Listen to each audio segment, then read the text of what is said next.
It's another fine day at Camp Dynasty. I am Counselor Austin, joined by Counselor Collin.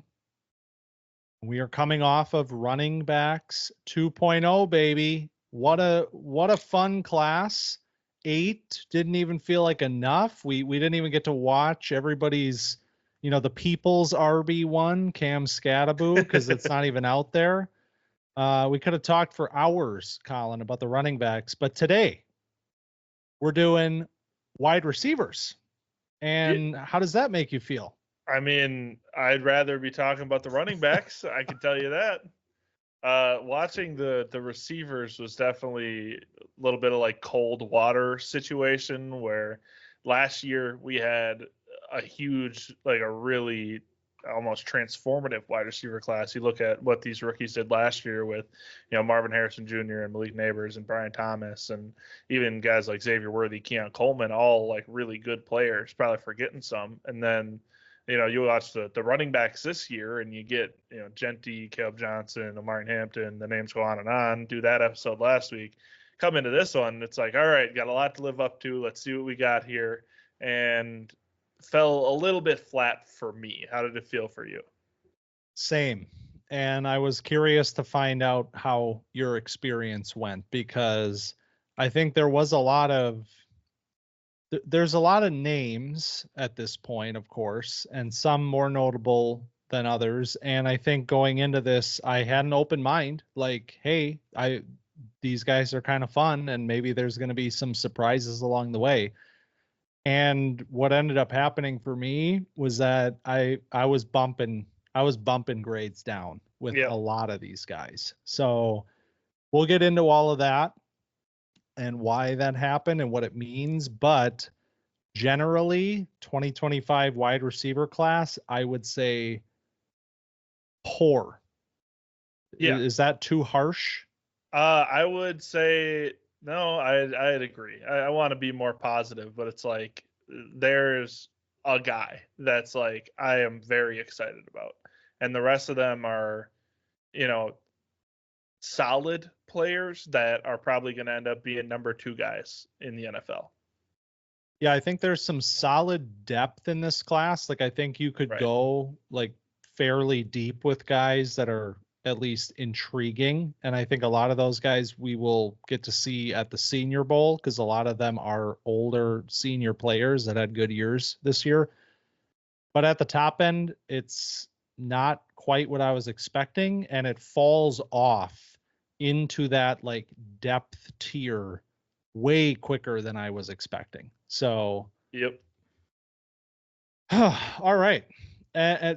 We were talking too before we started. Hell of a class to come after what we had last year. Like I was like, do I even remember how to scout wide receivers? Like, why do I think these guys are so bad? This guy's really good. Oh yeah, this guy's really good. Like just this guy, and then they all turn out to be really good in the NFL too. Right. It's like, oh man, hey, this guy might be able to get 40 catches and 600 yards on an NFL team as a nice, slot guy. Well, let's get into it, my friend. And you are kicking us off this week with your number 8. We're doing 8 wide receivers regardless. We're going that deep. So let's do it. Number 8. This guy might be able to get like 40 catches, 600 yards as a number 3 on an NFL offense. We got Jalen Royals. Jalen Royals out of Utah State he's a pretty fun player to watch. He's kind of a thicker, he works best out of the slot for me, can run a good variety of routes, isn't like a super technical route runner, but there are times where it looks really clean. He can get downfield and he's nice with the ball in his hands after the catch. So there's a good amount of things that go into Jalen Royals that I like as a player. It doesn't seem like he has incredible athleticism. It doesn't seem like his hands are perfect. He, kind of half-asses blocking most of the time, which is a little troubling out of a slot player. But when he's engaged, he can be a good, strong blocker. But the flashes that you see are real nice. And like he can get behind a defense every once in a while, and he can fight through contact over the middle of the field, and he can sift through traffic. So there are definitely a lot of plus sides out of Royals, and he's always going to fight for the extra yards. He's not as skittish as some of these like smaller guys. I don't know exactly what his measurables. I don't have him pulled up, but he definitely seems like he holds a lot of weight in his lower body. Yeah. So measurable side, 6'205". Yeah. And so he kind of has that, stockier, like bigger for a player of his skill set, I would say, for how explosive he can be and how good he is after the catch, like the body type. And we threw around the name. This is not a comp. This is not even one of those that's kind of a comp. Jayden Reed was a player that got thrown around for a similar body type, a similar kind of trajectory, senior player. Royals will be at the Senior Bowl. He's one of these guys, and I think he's going to look good down there. I think he's got twitchy athleticism. I think you see him snapping off his routes pretty well, especially in the short game. Kind of a bouncy player on slants, and they run him on a lot of screens, and he turns those into big plays. So he has that kind of like athletic package to turn short, routes into big plays. And of course, alongside of that is his ability after the catch. This season, 436 yards after the catch. That was 7.9 per reception. So that's a huge number. This was an absolute playmaker for Utah State this season. His season was cut short due to a foot injury, which was very unfortunate because he was on his way to a huge year. He had 839 yards and 6 touchdowns when he went down in week 8. So he was well on his way to setting career bests.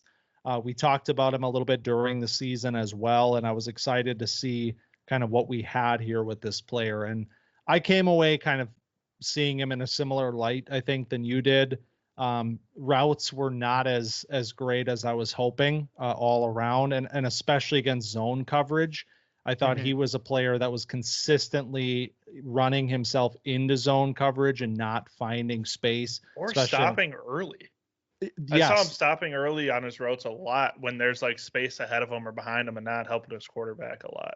Yep, exact same thing. Saw that too. And so that's a little bit confusing as well for a player that isn't always sitting down in spaces and zone coverage to then sit at times in which it's like, buddy, you won, keep going. Like you got him. So there's a little bit of nuance to Royals game that I think is not there right now. And that's why it's harder for me to put him higher in this class. I do not have him in my top 8. He is kind of on that, like, I don't exactly know right now where he's sitting for me, but it would be somewhere in about that 10 to 11 range, I think, based off of what I've watched. I like the skills as a playmaker. I think he's just a little bit more gadgety right now than I want him to be. And we'll see how an NFL team opts to use him and develop him. Yep. So my number 8 then is Jayden Higgins from Iowa State. Did he make your list? He did not. Just outside of it.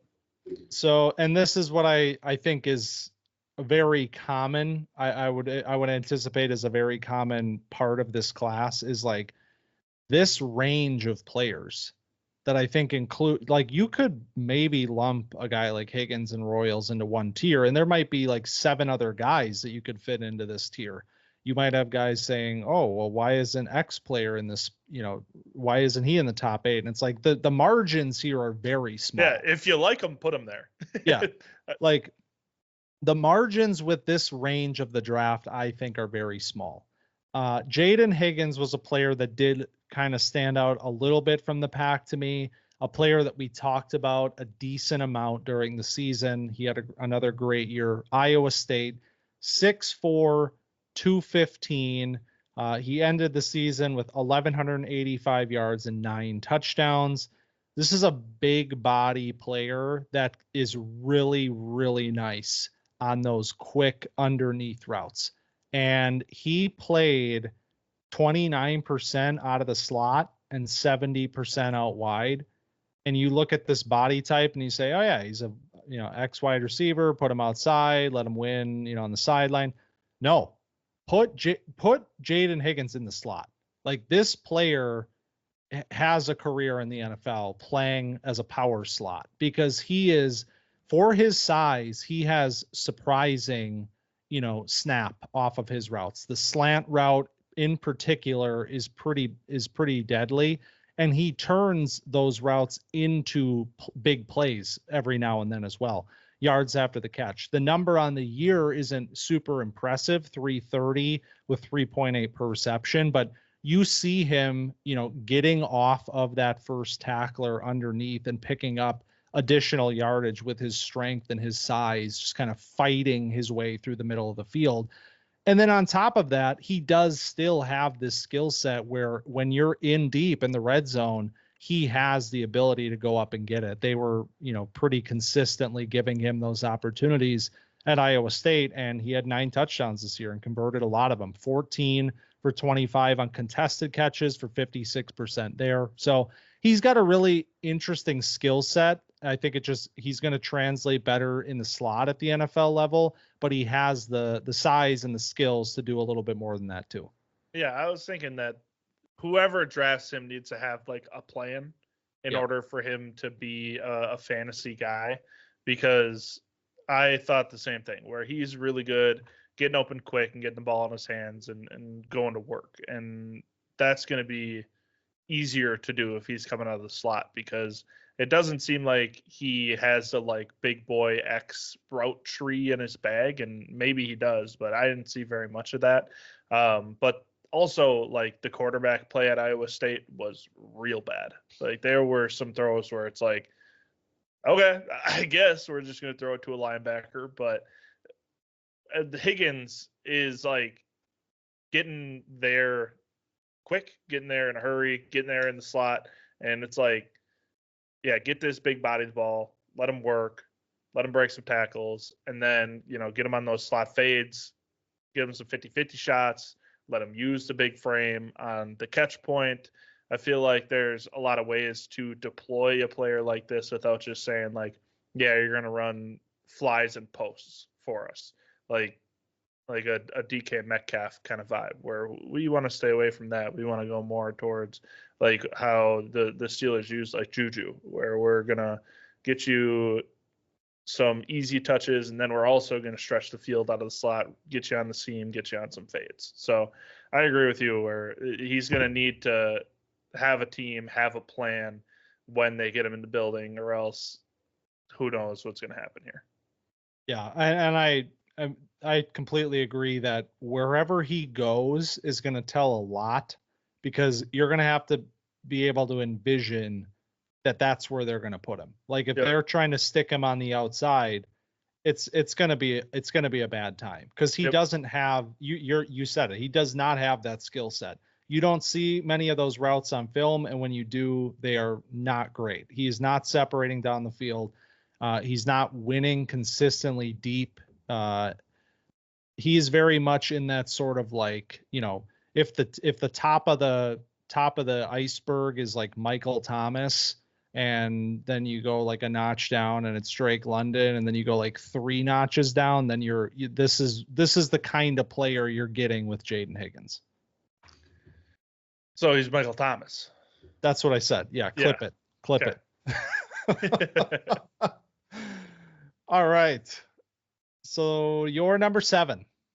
My number 7 is Tez Johnson out of Oregon. This one, he's a vertical threat that separates. It's like, what's the story with Oregon receivers? This is kind of where we've been, I think. We did this last year with Troy Franklin, and he's a similar player. He's a guy that benefits a lot from his role. He's 5'10", 165 pounds. That's, the same weight that Devontae Smith was when he came out. So very skinny player, but he's also 2 inches shorter than Devontae. Or how tall is Devontae Smith? Like 6'1", right? Yeah. Yeah, like 3 inches shorter than Devontae Smith. So this is a pure like speed vertical threat. But he works a lot of the route tree, which I like with Tez Johnson. He's a guy that's he's a very varied receiver, where he gets to the top of the route and DBs don't know what to expect. Oregon used him in a variety of ways. They used him out of the backfield. They used him a lot in motions. They used him out wide in the slot. I really like him at the top of the route. He gets to the top of the route in a hurry. The acceleration is really good. I don't love him. I mean, this is the story with these kind of players. I don't love him when guys are making contact with him. I don't love him off press. I don't love him getting beat up at the top of routes because it doesn't seem like he's getting off of that very easily. I don't love him sifting through traffic over the middle. It seems like he gets beat up, can get pushed off of routes. But because he can have these clean releases against press and it's fine. But when he's clean, it seems like he can be really good. And he's also a pretty willing blocker, which I was surprised. He can be pretty physical and he can drive guys backwards. It's not always the case. I mean, obviously with a guy this size, but if he gets the jump on a DB, he can get a good drive in. But yeah, can get behind a defense in a blink. This guy is a really good athlete. So I'd be interested to see, how high the NFL values a player like this, because, we see them go after these speed players year after year. We saw, Xavier Worthy, who was a little more polished than this as all-around player, I'd say, go at the end of round one, mostly because of the speed. And a player like this that is a pretty technical route runner, but is mostly here because he can, get places in a hurry. I'm interested to see how high he goes. Yeah, same here. I mean, there's a lot of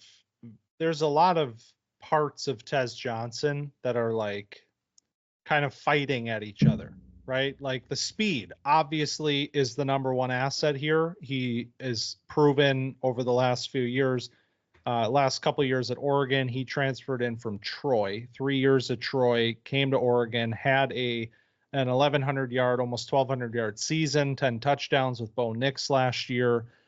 Fun story with those two. We mentioned it, I think, during the season, but like that, they're brothers, adopted brothers, and it's a whole thing. A really fun come up story for Tez Johnson to get to this position. So check that out. But so obviously the speed is the big part, and that's going to jump off the screen. Like housing these crossing routes, winning deep down the field, like that's asset number one. And then you throw in a lot of these little things. The hands are pretty clean. He's, a little feisty, and you like to see all that. And then on the other side is the size, which is incredibly like first percentile, Yes. like it's really noticeable. Yeah. Like 5'10", 165 is like incredibly small. And I know that like we have watched the game evolve like just over the last 3 years. I feel like where these players like Tank Dell have been given opportunities that maybe once upon a time were not available to them.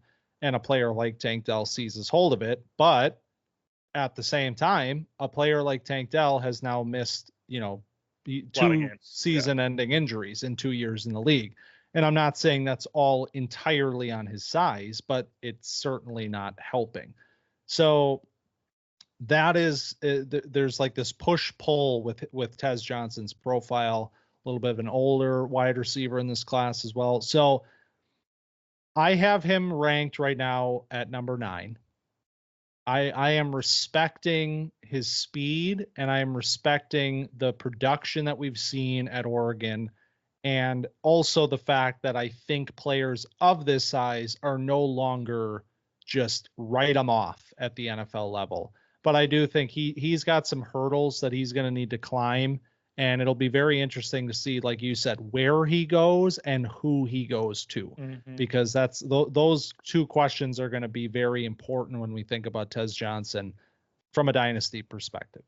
Yeah, I think this is true about a lot of these guys that are lower on our top 8s.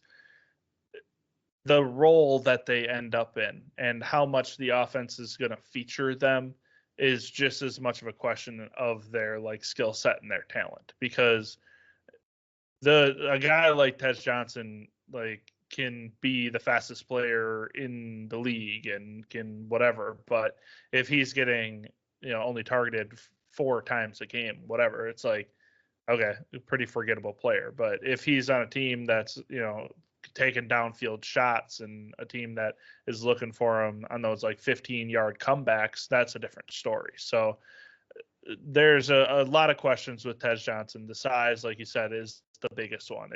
Does a team want to take a chance on a player like this, a player that's this size, player that has this kind of risk, when there's a lot of other guys out there that they don't need to take that risk on. So my number 7, this is a really weird, I got a couple of players here that one could be 7, one could be 6. You could flip flop these guys, but I'll start with number 7 here. Evan Stewart. We're going to keep right on rolling with the Oregon guys. Did he make your list? I actually had him in this spot until I flip-flopped him for Tez Johnson. Okay. So I think we feel pretty similarly, but yeah. Continue. So Evan Stewart, Oregon, transferred in from Texas A&M. We talked about him before the season as a top 5 in the class for me, I believe. I think he was maybe 6 for you coming into the year. Sounds right. So we were both, higher on him coming into the year, expecting big things. Like some of his film at Texas A&M from the freshman season, the true freshman year, was very good. Like I'm talking like beating up on Terry and Arnold at Alabama. Like he was doing some crazy stuff, but the consistency never was there. And then he dealt with injuries last year, ends up transferring to Oregon. There's some, commotion with that. He calls out Texas A&M. Like there's a whole show there.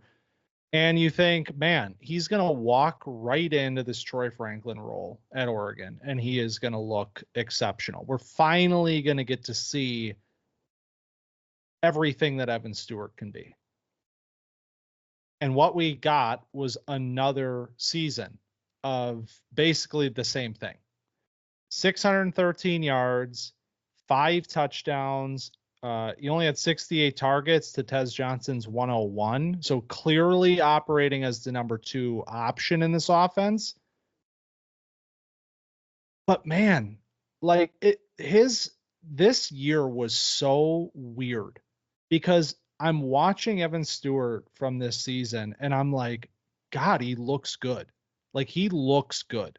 He was the same player that I saw coming into the year, where he is snapping off some of his routes and running routes at a pretty high level. Like he's got some reps from this year where it's like, man, there's not a lot of guys in this class that are doing this. Like there's not a lot of guys that have the release into the, I'm going to stem the guy and then I'm going to snap it off and create 4 yards of separation like Evan Stewart can in this class. And like Tez Johnson, they're asking them to run a lot of routes. You get a lot of idea of what this player can do. Digs, outs, slants, hitches, and then a lot of slot fades, working deep down the field. Like there's a lot out there. You get a pretty good idea of what you're getting. The problems for me, first of all, this is another player that has size concerns. 6 foot, 175. So he's a little bit bigger. And there is that's part of this. That's part of why I feel comfortable putting him ahead of Tez Johnson in this class, even though, obviously one had a better season. The other thing is like, man, he still cannot deal with physical coverage. Like he is just completely immobilized when guys get their hands on him. So you have this player that when he's able to get off the line and avoid the cornerback's hands, and he does it a lot because he's very quick, very explosive, good releases. But when he doesn't, he's just out of it. And I'm concerned about what that looks like at the next level, especially when you are not a player that has consistently shown an ability to dominate at the college level. Like I'm seeing a lot of reps on film of him getting open. Like, man, Gabriel could have found him there. Like this could have been a huge game. But that happened over the course of an entire season. So I'm trying to understand why. I'm trying to understand, what has gone into this for 3 years when a player looks this good on film, but has not put it on the stat sheet yet. Yeah, it's interesting because I noticed a lot of the same things where Stewart is open a lot. He seems to be, the more quote unquote NFL style receiver. But part of the tiebreaker for me was like Oregon obviously like gave Tez Johnson the ball more for a reason. And like that's not the whole reason, but like right. Tez Johnson, he was the number one in this offense. He had 30 something more targets. Like there's a reason for that. But Stewart does seem like a guy that should be a better receiver. Like he seems like a player that he's got a better build to him. He has a wider route tree.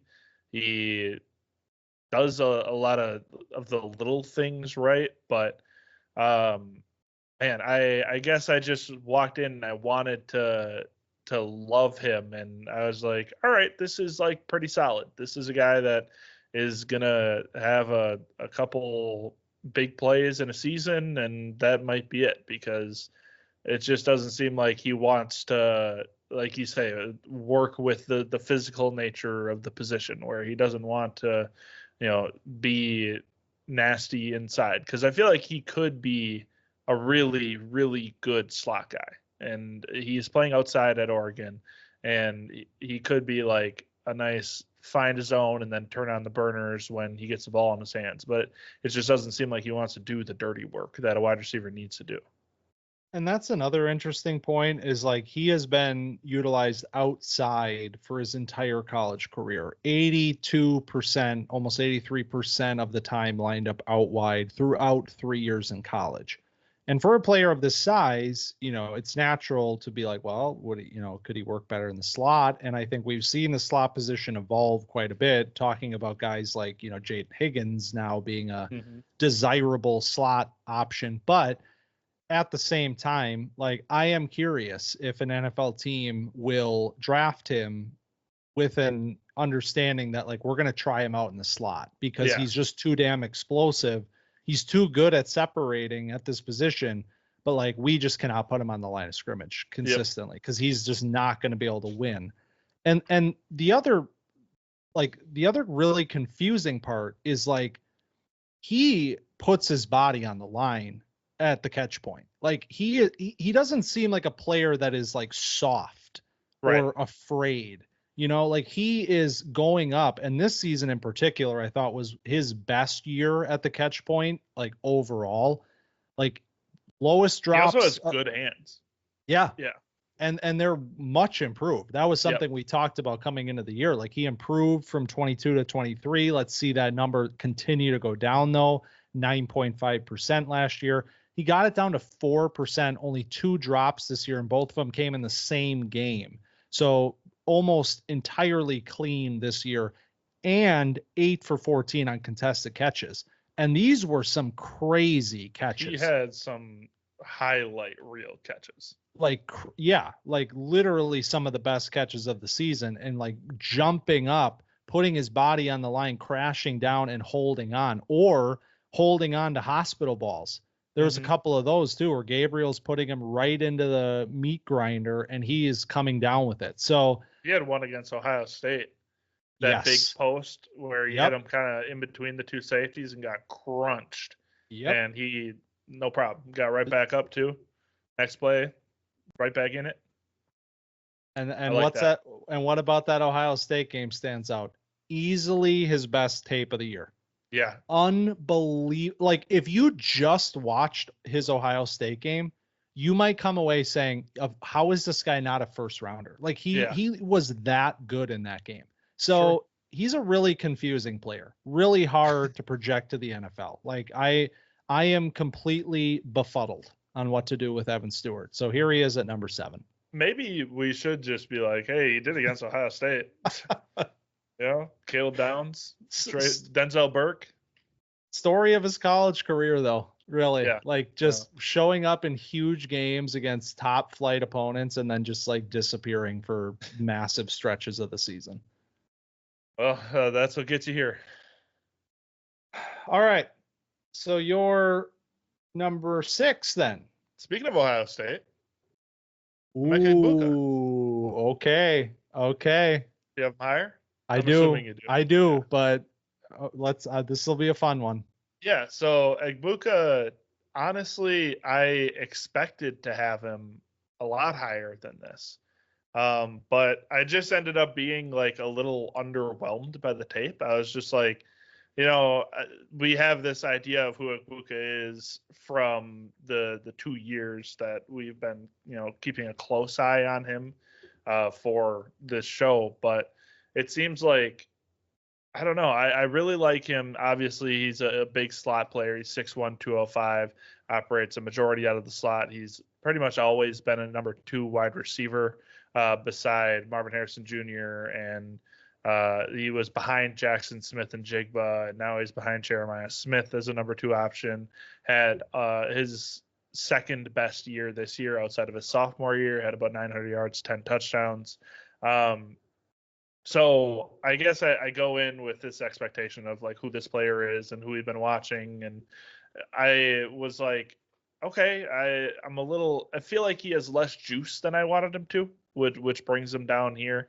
I don't like his outbreaking routes as much as I wanted to as a slot player. I feel like we got to work, like, as a slot player, the whole route tree is available to you.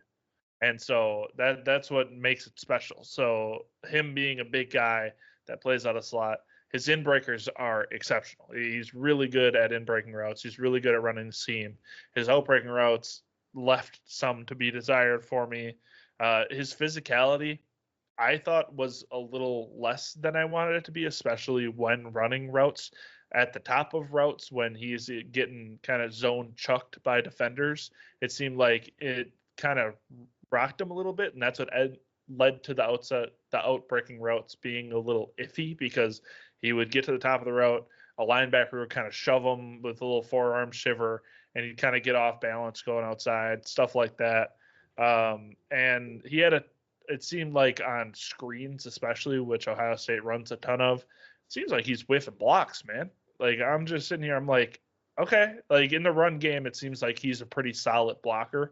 But when the ball comes out on like RPOs or bubble screens or orbit screens, it just seems like he's a little late or takes a wrong angle to the catch or to the block point.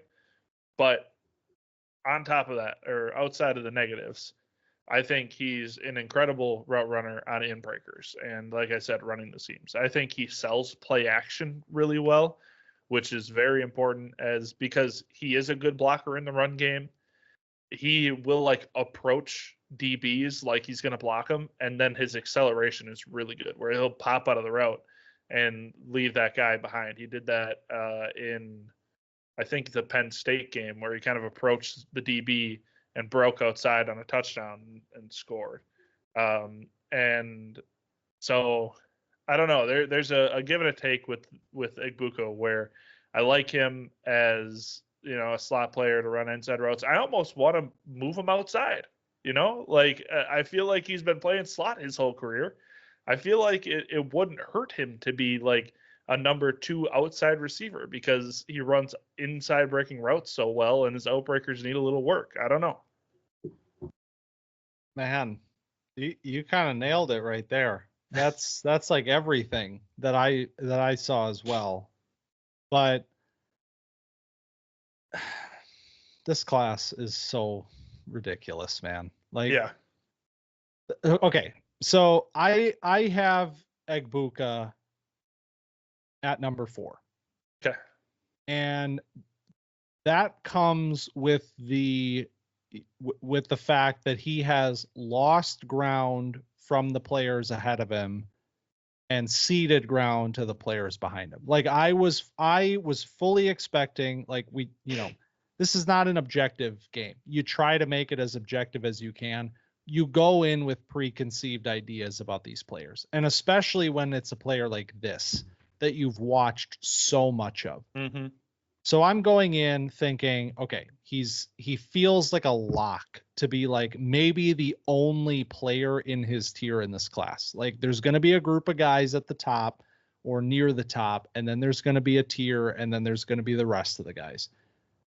He might be just in that second tier at this point, along with like 4 other guys, because I was equally underwhelmed with this year's tape. And I'm wondering what happened or like where it went. Because I know he dealt with injuries last year, and that's, we explained away the season that he had last year because of that, and that's all very valid.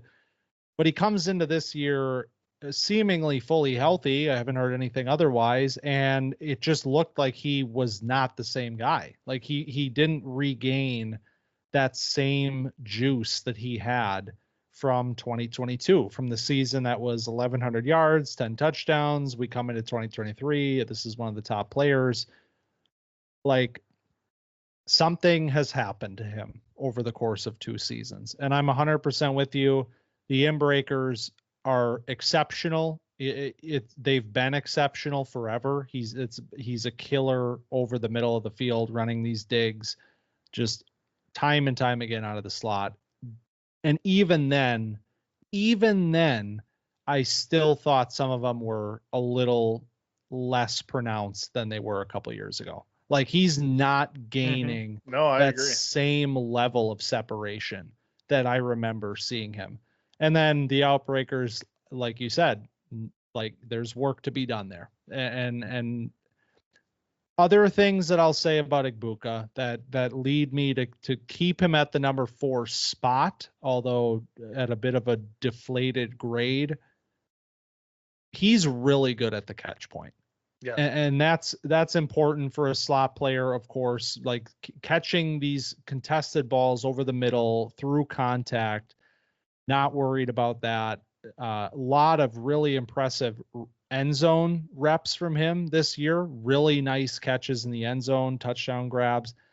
He had 12 contested catches on 19 opportunities this season. That was 63%.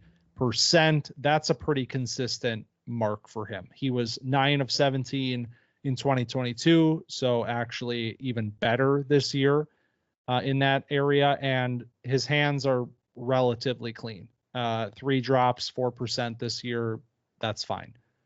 So he's got good hands. He's really good in these physical, tight situations at the catch point. He's running some pretty good routes, not the full tree, but we have good routes on film.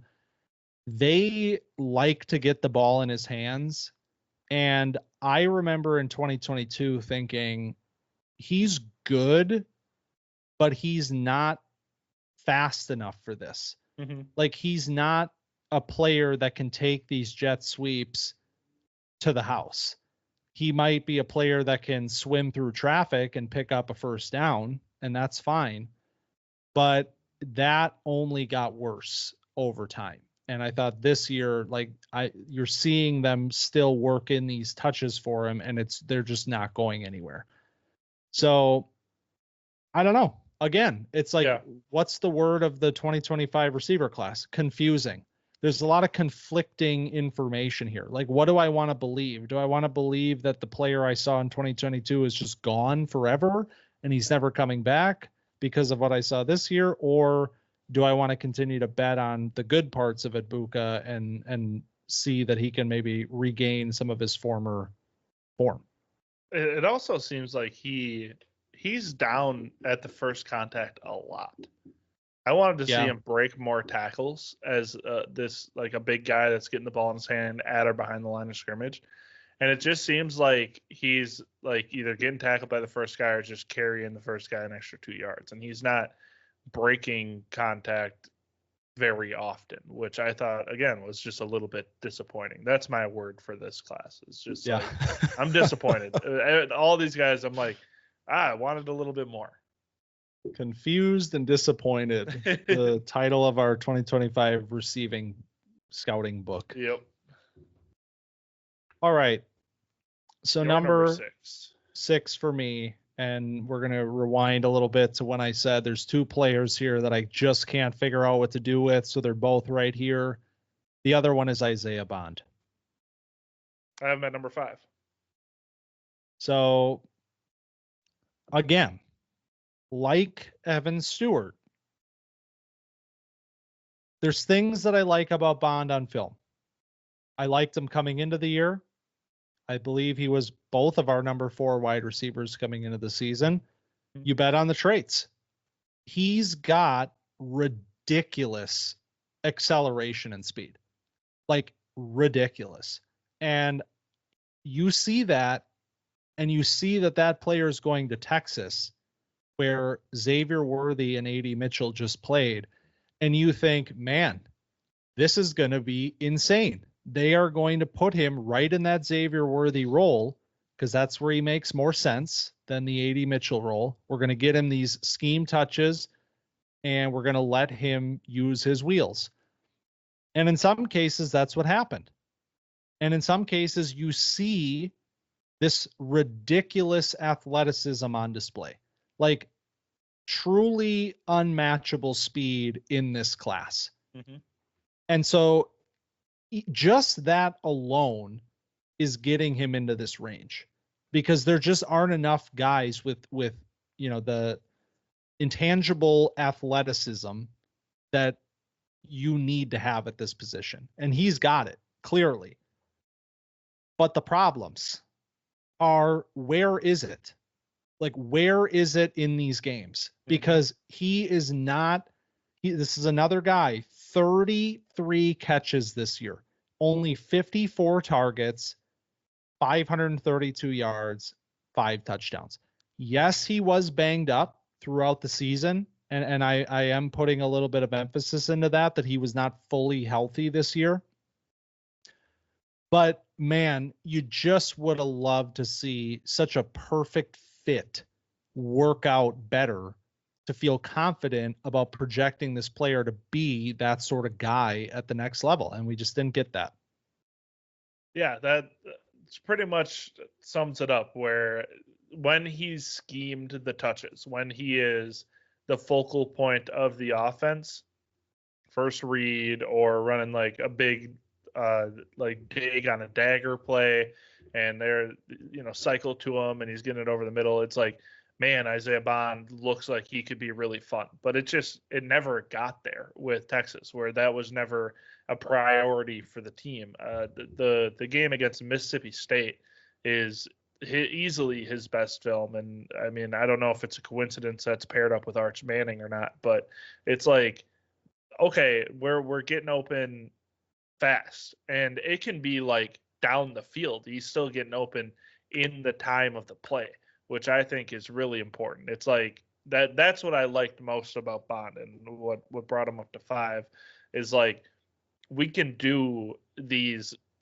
quote unquote long developing plays and quote unquote long developing routes, because they don't take that long to develop with Bond. It's like I can get to a depth of 12 yards and do it in breaker, and it takes me that 3 seconds of rhythm, where my quarterback maybe has to take a hitch, but he can get it out on time in the time of a normal passing concept. So I thought Bond, in addition to the obvious of the, he's fast, he's really fast, I think that his tempo is really good in his routes, and I think that his breaks are really clean in his routes. And I think that those two things are going to translate on top of the speed. I think this is the guy who will be the coveted first round speedster receiver that excels at the combine. And he's not Xavier Worthy, because Xavier Worthy, I think, was better after the catch. I think Xavier Worthy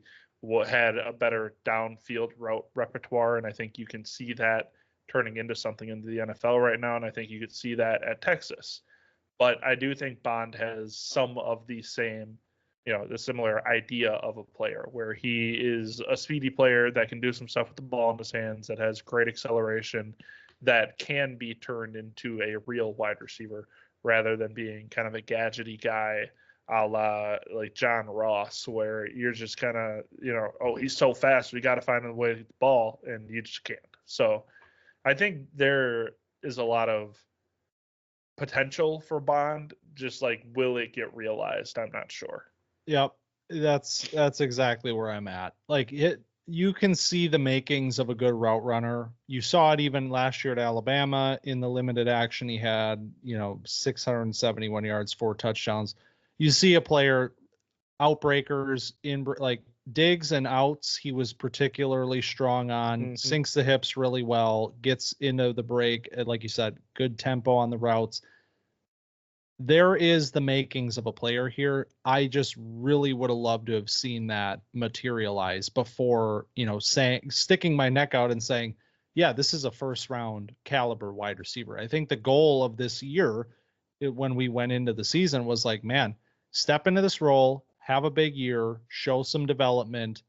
You can have a sort of like Jalen Waddle-esque rise this year. A little bit smaller of a player, of course, than Waddle, but that was kind of the trendy name as a former Alabama wide receiver of a somewhat similar size. But we didn't get that. But I'm not giving up on him. That's why I give him the edge here over a guy like Stewart, and who I just think maybe is a little bit more of like, he has limitations that he just cannot overcome. I think Bond just needs development. Yep. All right. So your number 5 was Isaiah Bond. Yep. Your number 5 is? And my number 5 is Tre Harris. Yep. Who's my number 4? And he's your number 4. So, God, we're still trying to understand what we have here, because Tre Harris, a player that we both really liked coming into the year. He was your number 5, my number 6, I believe. Coming off of a good year at Ole Miss. Thought he might even declare last year. 4th year, 3 years at Louisiana Tech. 1 year at Ole Miss, 986 yards and 8 touchdowns. Some really nice moments on film last year. And it was like, man, I think he's going to come out. 6'3", 210, flashes yak ability, great, some really crazy highlights at the catch point. I think he's coming out. Opts to go back. And wow, was that a good decision? Seriously. Because we got to see parts of Tre Harris that I don't know anybody realized were there in some ways this year. And that was showing up on the stat sheet this year. So he finished the year with 1,030 yards and 7 touchdowns. That was in limited action. He did almost all of that in 6-7 games. Week 7, he goes down with remind me what it was. Groin? Ankle? Thought so. I think there might have even been multiple injuries happening for him. I think he came back and then and injured something else in week 13. But regardless, it was an injury shortened, what could have been a Biletnikoff season for Tre Harris. Like, he was well on his way to winning the Biletnikoff this year. So that made this very exciting. Like, what the hell happened to Tre Harris from 23 to 24? And how much better did he get as a prospect? And what I saw was like kind of a lot of the same, honestly. Like, so part of this was like, how well can you win down the field? Because that was the big knock on him. He's playing X wide receiver at Ole Miss. How well can you win down the field? Because we were not seeing a lot of separation from him, specifically against man coverage on the outside vertically. And I'm not going to say like it was like a night and day, like, holy shit, now all of a sudden he's like breaking press and getting deep and getting loose. Like, that was not what was happening here. But I do think you got to see a little bit more from him that was encouraging. Like, I don't think he is like this, you know, I don't think he's a positionless player in the same ways that I did coming into this season. So I'll stop rambling. Let me know what you thought about Tre Harris. Yeah, so I feel kind of similarly as you do. I feel like he didn't change a whole lot other than maybe his like target share increased between last year and this year. I think I was higher on him than you were before the season. I think that's well documented. I don't. I think I've decided that I don't care about age of prospects anymore. I think I've thrown that out the window. Like, are they good or not? Oh, it's taken them, like, maybe if they're breakout, it takes 6 years. Sure, I'll care. But like, if they're good in their junior year and they're good in their senior year and then their fifth year, it's like, whatever. I don't really care. So that doesn't bother me too much. I just think he is the most physical player in this class at the wide receiver position. I think he fights through contact really well in routes. I think he, as you mentioned, at the catch point, he does a really good job like boxing out players and going up through contact. I think he gets off of press pretty well. He's not like doing it with his feet. He's not Devontae Adams, but he's doing it by like powering through a defender. And the hands are quite good. The separation, there's still a lot of questions with the separation. I don't think that's going to go away, but I think that's something you kind of deal with when you have a player that can do things that he can do at the catch point. I think he does a really good job eliminating cushion, because a lot of guys give him a ton of cushion because of how good he is downfield, and he will close it down, make that DB start to lean back and maybe start to get into his rotation, and then he'll hit the brakes, which I like a lot. I like him on curls. I like him on comebacks, because that's all set up from the vertical game. So I think this is a guy that you're going to need, like, if you build a vertical offense around this player, a la like Christian Watson kind of vibes. I know he's a different player than Watson, but the kind of gravity that he can bring to an offense by being a deep threat, that can be a good thing for an offense. I just don't know if because you won't have like this kind of target share in the NFL, I don't think.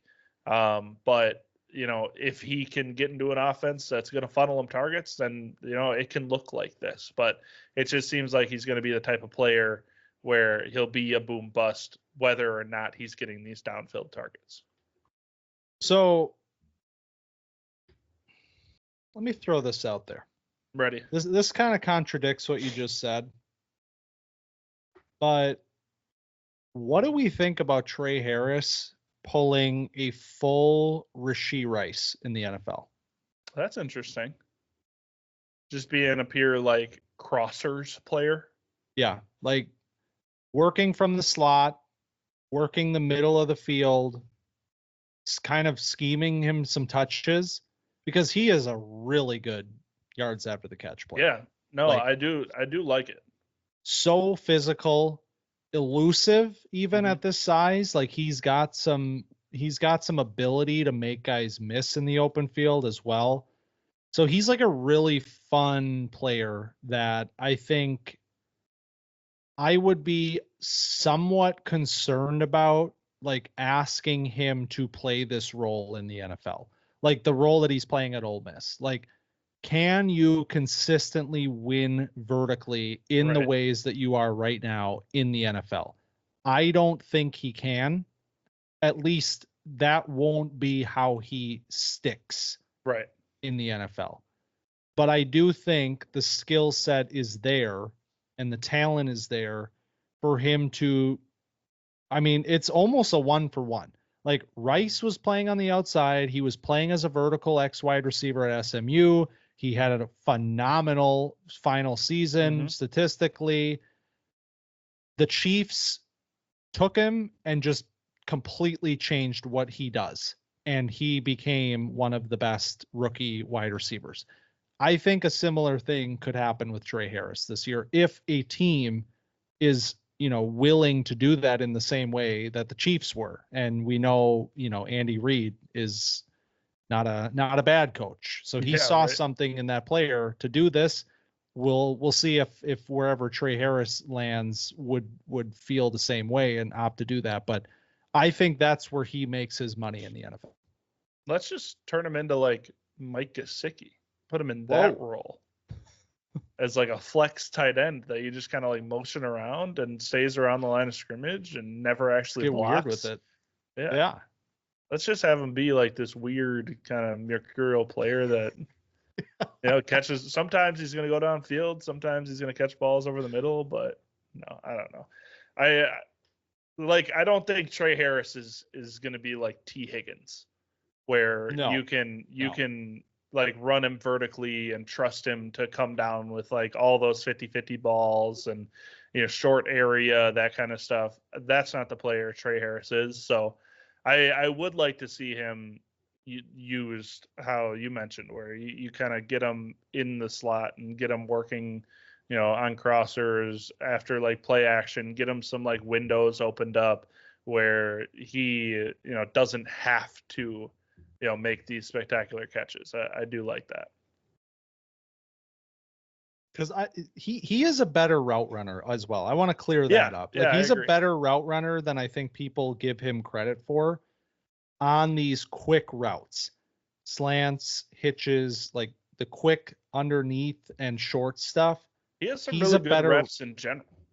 Yeah, he does. So yeah, even deep down the field, there was a post that he had this one of the games that I watched. I was like, whoa, you got that in your bag. So he had a little post corner where he made a corner fall, and man, I was like, hey, I don't know. Tre Harris, one of Camp Dynasty's guys. That's dare I say. And here he is. But let's talk about maybe a different tier of guys. Is Tre Harris in the tier of guys that we're about to talk about? I don't know if it's a second tier or a third tier, but like he starts A tier for me. Okay. I haven't decided if my number one guy is in a tier of his own or not. Yeah. Okay. So.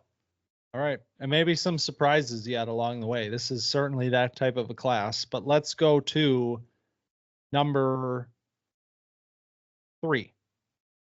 Your number 3. My number 3? What if I have two guys tied at number 2? I have the same situation. So break your tie however you see fit. Okay. So my 2B is Travis Hunter. Okay. So Travis Hunter, is he your 2A or your 2B? I have him as my 2A. Right. So I think we all know who Travis Hunter is at this point. If you're listening to this, I'm sure you're not unaware of the, Heisman and one of the best players in college football and the player that is in talks to be the number 1 pick or had the number 1 pick throwing him passes. But Hunter is a good receiver. Like, do we know if he's going to play wide receiver in the NFL? We don't. But when I was watching the tape, I was like, man, he can absolutely play wide receiver in the NFL, and he can be a good player because he is smooth as silk. He gets open quick, and that's a lot of Colorado's offense is predicated on him getting open early in routes. He was the only like NFL caliber player on this offense outside of Shedeur, in my opinion. A lot of these guys are not very good. But the fact that he could be this good as a route runner on releases at the catch point is incredible, given that he was also playing cornerback at an elite level. I was also pretty impressed with his yak ability. Like, this is absolutely the start to a next tier for me, like from Tre Harris to this, because he feels like he could be there's a chance he could be a number 1 guy in an offense. And he was funneled targets. He obviously has the athleticism. He is like the most unique athlete in football right now. So I just like, this was the first player that I watched. I went bottom up for my players. This was the first guy I watched where I was like, this is like impressive. This is the first guy I wasn't disappointed with. So, I mean, a player that understands football, and he's my two-way. I'm breaking my tie. A guy that understands football at a way that like nobody else in college football does, and a guy that can act on that with his like athletic gifts. He should be like, I wish the Patriots would have kept the number one pick so he could be the number one pick. So that's a piece of the conversation that I think needs to be had. But before we get there, Travis Hunter, I 100% agree with you. And I love that we had the same experience with this class, which is like, we got to this group of guys and it was like, this is obviously different. Like this is a massive tier jump for me in the grand scheme of things. Like the separation between 3 and 4 for me in this class is pretty freaking big. And Travis Hunter is the 2A because I also have this like tie with these two guys, and I'm assuming we have the same two guys tied. But the reason that I go with Hunter is I really think like the projection here is something that you have to bake in. Mm-hmm. Like the fact that he is not playing this position like 100% of the time and he looks like this has to be considered versus somebody that is playing the position 100% of the time and looks very similar. Mm-hmm. So Hunter is a player that I think just sky really is the limit. It's a little scary with him because it's not all on tape yet. Yep. Like the route concepts, the route tree, like very limited right now based on how Colorado used him. I don't have concerns about him running routes because you see how athletic he is. You see the way he sets up the routes that he does run. His releases are really good and varied. Obviously, like his springiness is something different. Like it's just kind of nuts. And honestly, it's similar to the same player that we're about to talk about in a little bit. But I just love all of those, that foundation that he has laid in these 2 years and getting better this year, clearly with more work. Obviously he was the best player on the field for them. It wasn't even close. And the other thing that stands out to me with him is his ability to track the ball, because like that is one of those kind of more nuanced wide receiver skills where you have a guy that's super athletic. We've seen him run some routes. He's quick. He can pick up yards after the catch. He is insane tracking the ball down the field and again against the sideline and making some acrobatic grabs that are pretty rare at this position and much less for a player of, with this background. 11 for 16 on contested catches this year, 68, almost 70% from him in that area. And it's like a lot of different stuff.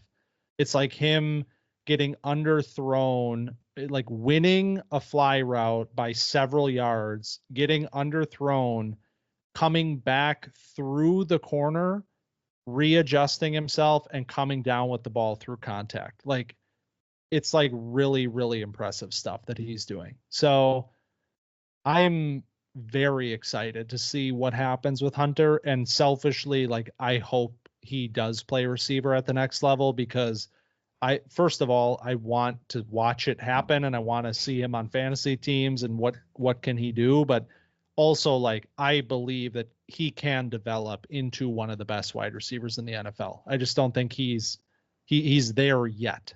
Yeah, I 100% agree. That's like the caveat to this ranking is what is he doing on an NFL team? And that's kind of the question that we've talked about as like a fantasy asset who is he and what is he going to do. But like, it's very obvious Travis Hunter is a football genius. Like, it is very obvious that he understands things that nobody else on the field understands. And that's what makes him different, because he also, like I mentioned before, has the elite athleticism that nobody else on the field has. So you like, against zone coverage, he'll like shake people, because he'll like be doing a little over route and he'll kind of hit the linebacker like he's going to go underneath him to make him step up, and that'll like it'll make so much separation, because then he'll jump back and then get an extra like 4 yards for Shedeur to layer it over. It's really high level what Hunter's doing as a part-time receiver. So the other part of this, and I do want to touch on it, is like the NFL draft. I think it's becoming somewhat like chalk, or at least there's a lot of people that think he should be the number one pick in the draft. Yeah. And that is obviously a weird situation now with the draft order changing and Tennessee's on top, and like that team needs a quarterback really badly. If he goes number one overall, to me, that would signify that a team is expecting to play him both ways. Right. Because you're obviously not taking him first overall to be like, you're going to be our wide receiver, and then like maybe we'll sprinkle you in, or like vice versa. Like, I don't think that is going to happen. Like, I don't think he's a number one overall pick caliber player at this position. But no, what do you think? I agree. I don't think he's like better than Jamar Chase was when he came out. And Jamar Chase was what, like the 4th overall pick? Yeah. He's not even the best wide receiver in his own class, according to us. So what I expect if he plays both ways is he's going to play full time on defense, and then he will play part time on offense. I don't think there's like I don't think it's physically possible to play 100% of the snaps in the NFL. I don't think that's going to happen, because it doesn't make a ton of sense to have like Travis Hunter packages on defense. I don't think, right, where you're subbing him in. Maybe if you go like dime, then you like throw Travis Hunter in. I don't know. I think you're drafting him to be your lockdown number one cornerback that can also be a really good receiver on offense.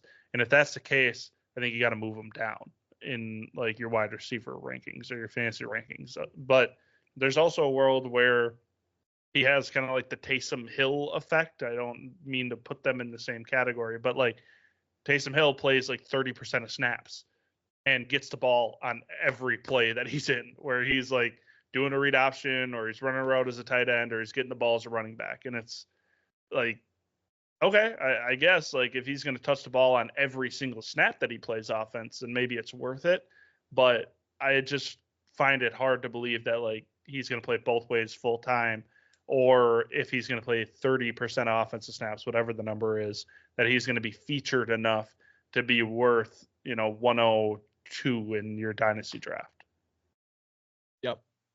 That's it. That's really it. Like he is the second best. Unless you're in an IDP league. And we are. That brings up a different point. Because if he's playing full-time DB and he's going to get you, a couple catches for, 50, 60 yards, maybe a touchdown on offense, then he breaks the game. Right. So we knew about it. We know it's coming. We still don't have all the answers. And we will talk, of course, a lot about that as we progress and hopefully get nearer to the answer to that question of what does this player look like at the NFL level, and, of course, in fantasy then. But all right. So I think you arrived at a point where maybe I broke my tie while I was talking. Yeah. But regardless, this conversation very much intertwined, because these players, we both have the same grade on them as of right now. They are very close players. And this is, of course, Luther Burden III. Yes. So Luther Burden, this was another one where you come into this process wondering what happened this year, because the production was not where you expected it to be. 61 catches on only 80 targets for 676 yards and 6 touchdowns. This is, of course, following up his 1,200-yard breakout season in which he had 120 targets, 9 touchdowns. The yak was, insane, 8.4 per reception after the catch, and just like had some of the gnarliest highlights of the entire season. We come into this year expecting this guy is the real fucking deal. And yep. I am glad to report that watching this year's film was not all on him. That's what I'm trying to say. Yes, I agree. I came away impressed, very impressed by Luther Burden's season, despite the statistical struggles. This Missouri offense was a disaster compared to what I watched last year. Understatement. It's insane how different it was watching this team compared to last year. And that, of course, is materializing with how they were getting him the ball, and ultimately how the ball was being distributed, period, because the quarterback play was just not there to make that happen at a consistent level this year. Strengths, obviously, with Burden, the yards after the catch is still very real. It doesn't look as gaudy this year, and I don't think it was there weren't as many of those plays this year where you kind of stop and say, who else is doing this? But it's that athlete is still there. This is that springy, explosive player that when you put him in the open field, it's like trying to tackle a ghost sometimes. He is changing direction in ways that these guys just don't have a chance to get their hands on him. At the catch point, very impressive player as well. He is making some really tough catches. He's consistently catching the ball away from his frame, which I love to see. And he's making catches in tight areas through contact, making highlight reel grabs even in the end zone. That all continued from last year. Those are all things that stayed true through 2 years. The yak, the catch point ability, obviously we know the athlete that he is. So the weaknesses side, actually, no, let's pause. I want to turn it over to you. What did you see with Luther Burden this year? Yeah, I really loved Luther Burden last year, and I was hoping to see what I saw on his tape, because the box score is obviously very disappointing, and you watch it game to game and it's like, man, why is he just not involved? And then you go back and you watch the tape, and it's one of the worst designed offenses that I watched on tape, on top of one of the worst executed offenses I saw on tape from any of the players, where the offensive line is just clearly not very good. This quarterback is terrible. It's a similar experience that I had watching Zay Flowers when he was at Boston College, where he's open all the time and he's really good with the ball in his hand and he can do stuff down the field. He's good at the catch point, but he just doesn't get looks as often as he should. It seems very similar this year. So it was refreshing to see that it's not his fault, that kind of the Justin Herbert ism where nothing he does wrong is his fault. But it seems kind of true with Burden, where last year we were kind of asking more of the offense. And that ended up being the ceiling of what the offense could look like. Obviously it was a different team, but it just, we wanted to see him run more big boy routes, and we wanted to see him get targeted downfield and this and that. But at least he was getting the ball in his hand last year, and that's just not really the case. And it's when he had the opportunity to look good and run some downfield stuff, it seems like he was able to do that. He had one really nice like wheel route against South Carolina where he got open down the field. The DB is holding his one arm down. He still pins it against his chest and throws the guy off him and scores. It's like, yeah, this is what I want to see out of this player. This is the type of stuff where I know you can catch the ball and make guys miss. I've seen that 1,000 times. I need to see you, get open downfield against a corner in man coverage and win. And it seems like he does that a fair amount. So I still have a ton of confidence in Luther Burden despite the suppressed statistical numbers. I still have a ton of confidence that he can be either a low end number one or a strong number two receiver on an NFL team. But yeah, I'd like to hear the weaknesses side of things. Yeah, that's a really important point. What you just said is that this is definitely more of a 1B or high end number two wide receiver. Like he is not that guy that coming into the year you thought maybe he is. Like maybe this is the player that develops into being like the top 5 pick in the draft, like Malik Neighbors style.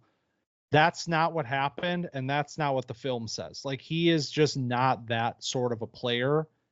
What he is a very great complementary piece in an offense. And part of that is, and this is going into the weaknesses side, like the route tree is still not there.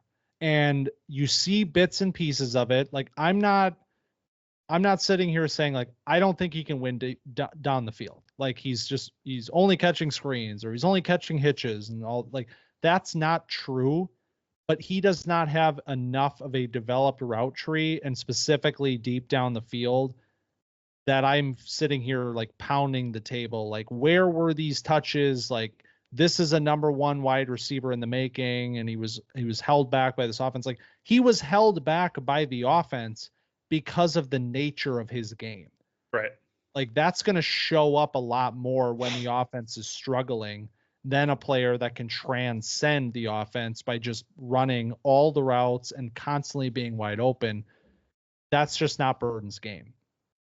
And so that is like a very important part to, kind of grasp with this player is like, he's not like from a fantasy perspective, like where do you take a player like this and where does a player like this go in the NFL draft? That's another really interesting question. I think right now he makes more sense as a like back half of round 1 sort of a player where you're kind of drafting him in that like upper, the upper 20s range where we've seen some of these runs on wide receivers go in the past.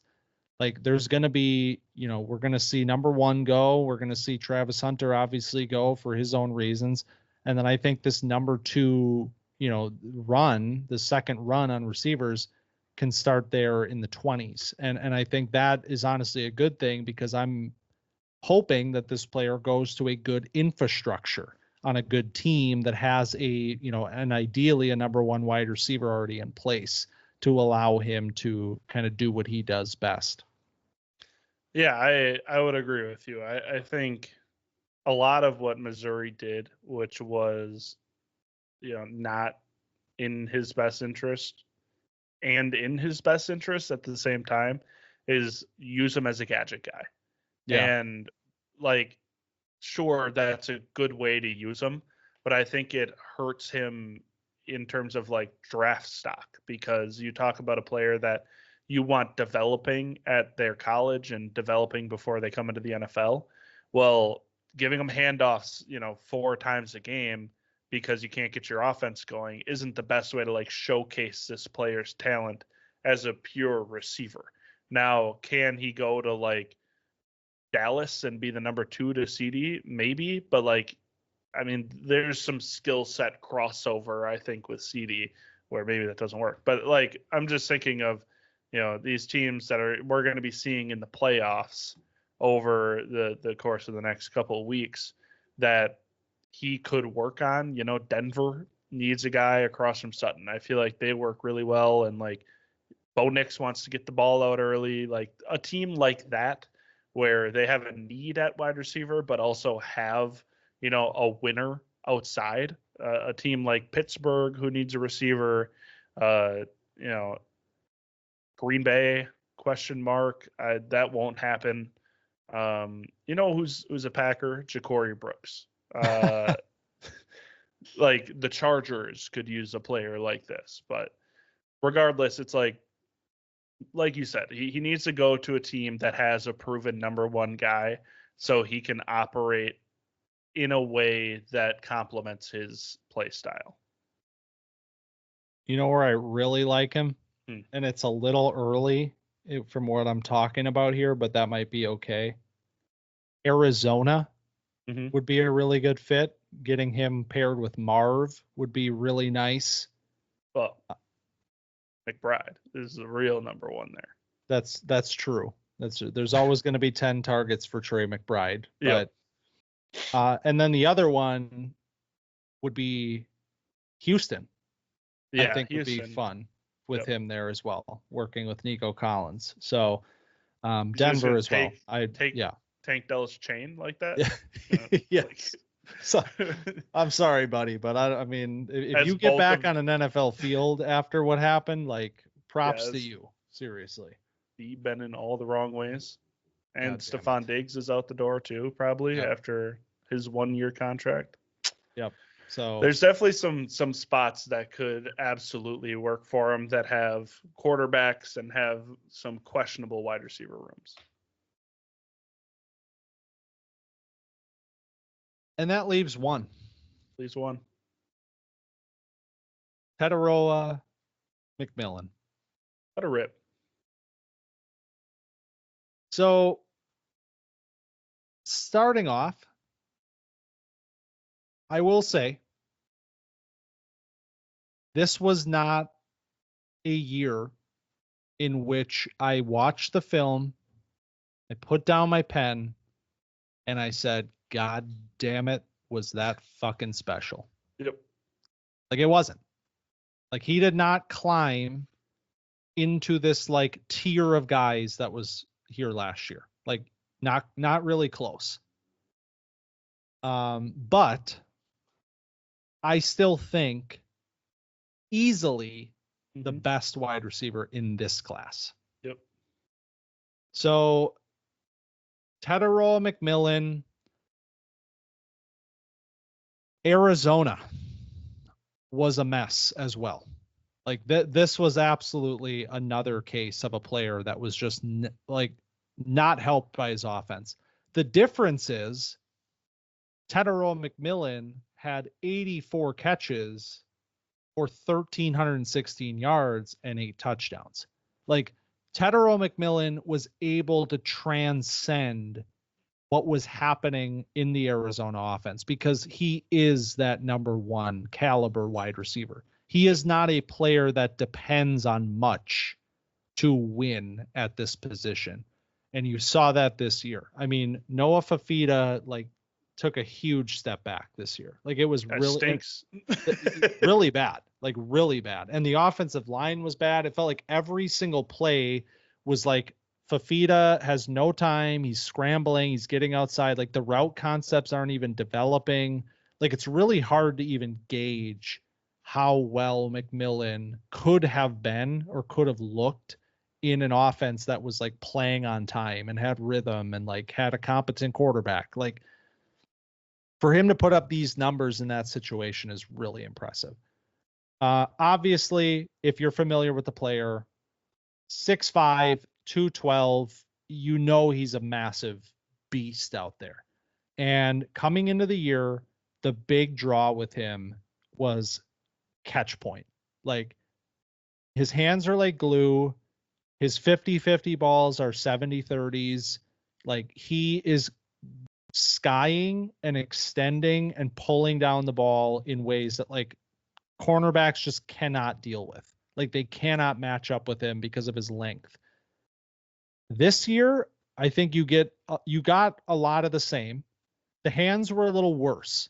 There were some like concentration drops on film that like showed up enough where he had 8 drops this year, 8.7%. Like that's getting into the range where it's kind of higher, and that's a little weird. It's kind of similar to what we saw with Marv last year, where like all of a sudden this player with incredible hands and incredible catch point skills just like had a really bad year, and really bad meaning like 8% catch or drop rate. So that was a little weird, but you still see the player that is like winning at the catch point in a way that just few wide receivers can. 19 for 31 on contested catches this year, 61%. Had some of the classic Tetairoa McMillan catches that just leave you speechless. Like who is doing this? But even more impressively, he added a yak characteristic to his game that is I think takes him up a notch. Like it takes him up a notch in the sense that like I'm gonna forgive some of the things that I saw in film that do kind of concern me, because I know that this player can catch the ball, and I know now that he is kind of a weapon with the ball in his hands. I mean, 430 yards after the catch, 5.1 per reception, 29 missed tackles forced is the number that I'm looking at. And that shows up on film. Yep. He is making guys miss in the open field. So catch point, and now yak monster Tetairoa McMillan. Yeah, McMillan was definitely somebody that we obviously had a close eye on all year, and somebody that we knew, I think, was going to end up in this number 1 wide receiver spot, not just because of how good he is, but also how questionable this wide receiver class was in general. The arrogant hands term, I think it very much applies to Tetairoa McMillan, where his hands are massive, first of all, and second of all, they're soft. Like, he is catching the ball away from his body. He's making plays with his arms and the ball extended away from his frame. He is a pretty smooth route runner for his size. I think that gets a little bit lost. I don't think he's, very sudden and doesn't have incredible acceleration, and it doesn't have like exceptional speed, but he still gets open with tempo and timing and an understanding of space. He's good around the sideline with his feet. He seems to always know, where he is in relation to that. And like you said, the yak stuff was a huge plus, because I thought that was something that he was lacking last year. And it seemed like something that was a huge positive for him this year. It was the exact opposite experience that I had last year, where I'm like, all right, McMillan is like now going to be a yak guy, a guy that you can get the ball in his hands on like a quick slant route, and he can get you an extra like 4 or 5 rather than, being a guy that can get you those 3 and then go down. Something that I wish he was more physical before the catch, because I feel like he gives up ground a little bit, especially on those vertical routes. If he's running like just a fly, I feel like he gives up the alley a little bit and gets pushed to the boundary a little bit too often. And that's something that if he can improve on, it makes those contested catches a little easier if you got 3 yards between you and the sideline, rather than having to make some spinning one-handed back shoulder grab, So a lot to like about Tetairoa. I think he's going to walk into an offense as a number 1 guy. He's going to be, probably a top 15 pick in the NFL draft, and a team's going to expect a lot out of him. And I think he's going to give away exactly what you expect him to give. It's like, this is a guy that, will change an offense's passing game at Carolina. Yeah.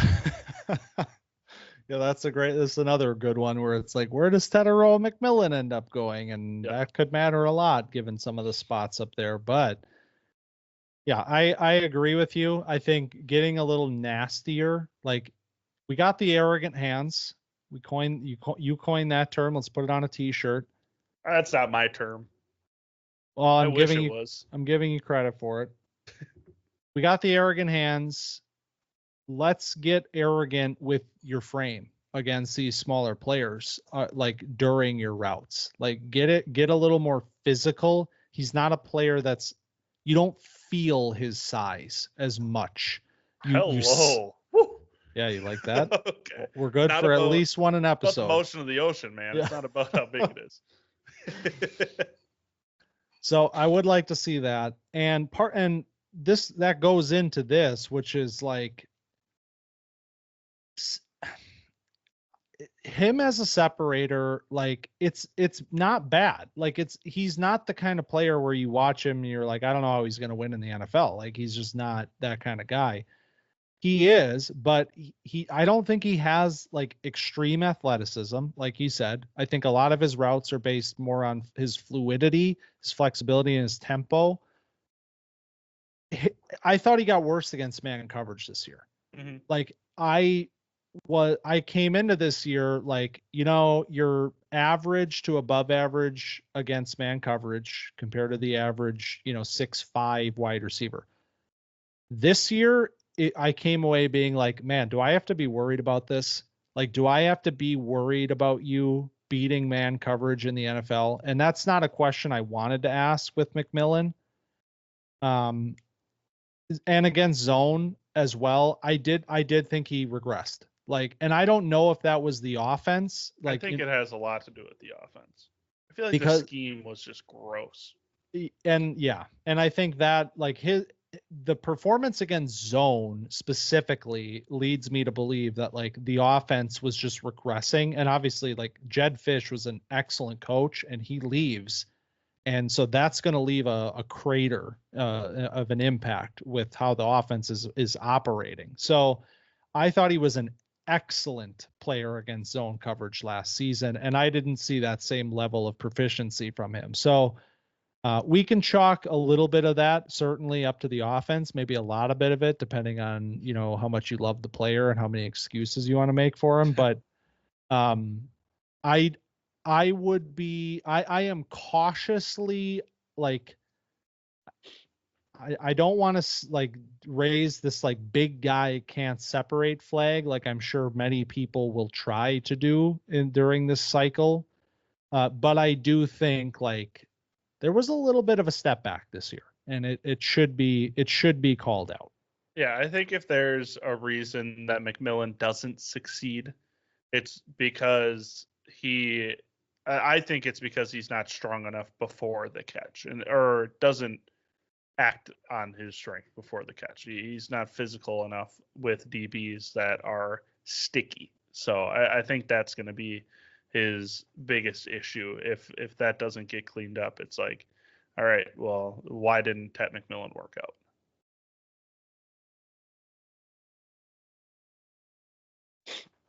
And that's wide receivers, huh? That's it. So that was 8 and some change between the two lists.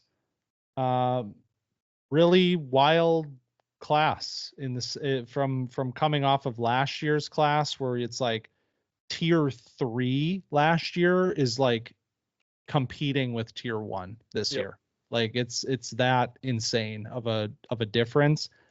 But at the same time, the top of the draft still very impressive, maybe a little more speculative than you'd want for guys at the top of the draft, and especially when you're considering spending top 6 dynasty rookie picks on these guys. Like you want to feel like that's a safe investment.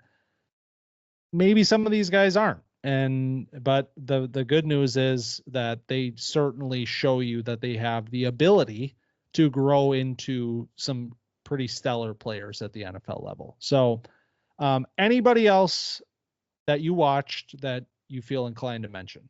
I want to call out, like I said, Ja'Cory Brooks to the Packers, a guy that is a good vertical player, has good traits, former at either 4 or 5 star, good athlete that has issues with his hands.